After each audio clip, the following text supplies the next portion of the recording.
my name is Sydney Brew, and I'm going to be giving my informative speech.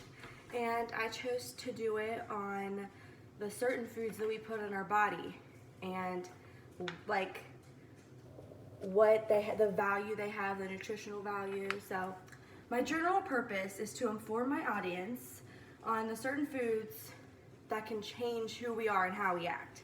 And I'm really sorry I don't have an audience right now because my family is working through this crisis and they're not ever home really, so we're not all home together, so like I can't film in front of them. So I'm just gonna be filming in front of the camera and hopefully that works just as well. But the first step I have is that junk foods taste delicious, we all know, but they have no nutritional value at all and are not good for us in any way. So we shouldn't be consuming them all the time, or if we do, only little times throughout the week, not very often, definitely not every day. But for my first point, I have, do you realize that eating junk food can make you depressed? I'm eating junk food because I'm depressed, but have you ever thought about the actual food causing depression? I mean, you can literally get bigger and that will make you depressed, and not only that, but you can also become unhealthy, which will make you depressed, and fatty foods do not give our body the nutrients that it needs, which can cause mood swings and depression as well.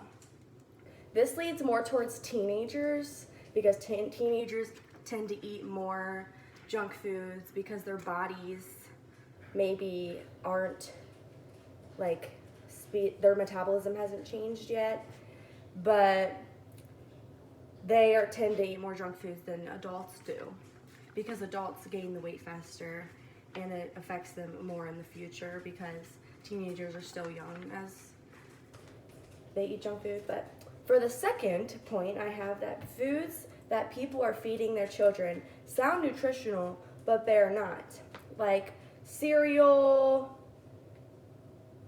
All cereals have tons of sugar. That's not healthy at all. And you put milk in it, which makes it worse. I mean, milk is not horrible, but when you put it with all the sugar, that's not a very healthy breakfast to have every single day. And like granola bars. The granola bars are loaded with sugar. I mean, they have the little chocolate chips in them. The oats are good for you, but like instead of maybe having a granola bar, maybe have some oats and honey on top, or like oats with some berries, just make it a little healthier. The percent of children in the United States affected by obesity has tripled since the 1970s, which is just proving the point that we as a society need to cut back on all of these sweet, sugary, processed, all these foods that are not good for us, and focus more on healthy foods and a healthy lifestyle. Different diets we put our bodies through is the third point that I have. A lot of people think that just because they're on a diet that they're being clean or healthy, which isn't necessarily true. You can be on a diet, but just because you're taking your calorie deficit, that does not mean you're not eating all these sugars. So like, let's say I get a granola bar, a taco, like all this stuff to add up to 1,200 calories, but I'm not thinking of all the sugars and the sodium. That's not good for my body.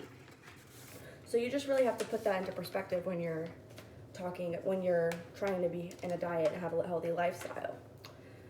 Another point that I made is that fasting and low-calorie diets are fine for a day or so, but fasting for weight loss is counterproductive because it sounds too good to be true, and it's very hard to keep up with it, especially when you have, let's say, birthday parties or a friend going out to dinner, invite you somewhere. It's hard to say no. Like you want to, but you want to be healthy, so it's a very hard situation.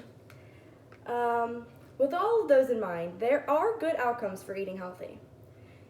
It improves your mood, you feel better about your confidence and the way you look, you fight off diseases such as diabetes, depression, even anxiety probably, because if you're anxious about your weight, then you are